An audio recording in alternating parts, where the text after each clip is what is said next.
Hello, আসসালামু আলাইকুম বন্ধুরা, welcome back to my channel. আপনারা থাম্বনেল দেখে তো বুঝেই গেছেন, ফিরে এলাম আবার একটা নতুন ভিডিও নিয়ে।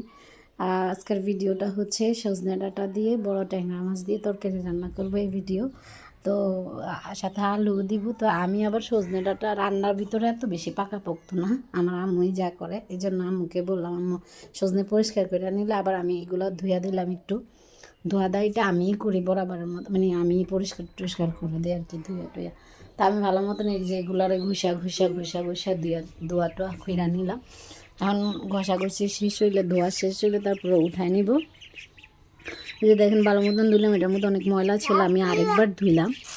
তারপরে আরেকবার ধোয়ার পরে তারপরে মা চলে আসলে, এই যে মা একটা মশলা বানাই নিতেছে। আমরা আজকে মাটির চুলাতে রান্না করবো, তো এই জন্য এই যে আদা রসুন পেঁয়াজ, আদা হয়তো দেয়নি, রসুন পেঁয়াজ আর মরিচ হলুদ আর লবণ আর একটু হালকা একটু রাঁধুনি। আমার আম্মা আবার সব তরকারিতে রাঁধুনি অ্যাড করে, ওইটা দিয়ে একটা পেস্ট বানাই নিয়েছে। আর মাছগুলোতে আগে থেকে হলুদ মাখাই নিয়েছিল, লবণ। এখন মাছ ভাজার কাজ শুরু। এই যে আম্মু গ্যাসের দ্বিতীয় স্টেপে মাছ ভাজতে, মাছগুলো এখন ভাজা হয়ে যাবে প্রায়। মাছ ভাজা শেষ হইলে তারপরে তরকারি বসাইব, রান্না চড়াইব। একটা করে মাছ দিয়ে নিতেছে, দেখেন তাওয়ায় একটা মাছ সুন্দর করে দিছে। এই যে মা আবার মাছ উল্টাই দিতেছে, হয়ে গেছিলো এক পিঠ, এই পিঠও হতো, এবার ও পিঠ উল্টাই দিতেছে আর কি সবগুলো মাছে। উল্টানো শেষ হলে, মাছ হওয়া শেষ হলে তারপরে উল্টানো শেষ হয়েছে। এখন দুনো পিঠ এই যে মাছ হয়ে গেছে, দেখেন সবগুলা মাছ উঠাই নিয়েছে। এখন আমরা রান্না চড়াবো, রান্নার কাছে যাব। এই যে মাছ শেষ হওয়া, এবার রান্না চড়াইছে, চুলায় তেল দিল, কড়াইতে তেল দিল, কড়াইতে রান্না করবো আজকে, রান্নাটা হবে কড়াইতে। এই যে কড়াইতে তেল দিলাম, কড়াইতে তেল দেওয়ার পরে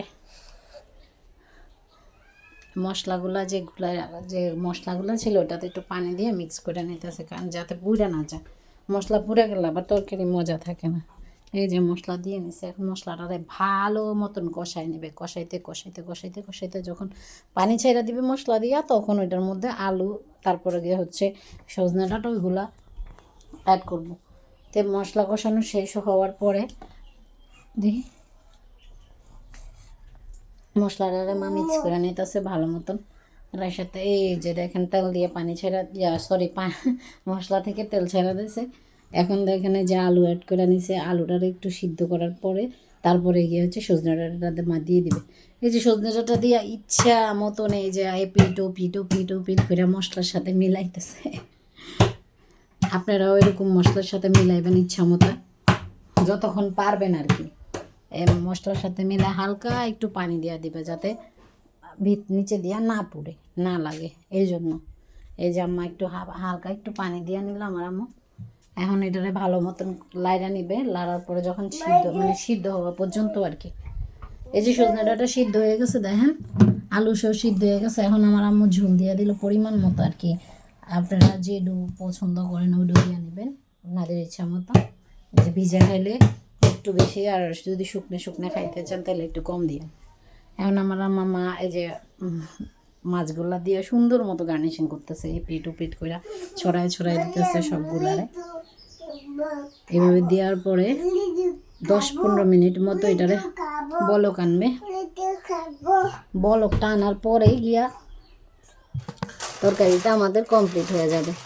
এই যে দেখেন বলক চলে আসছে, এখন আমাদের যে তরকারির ফাইনাল লুক।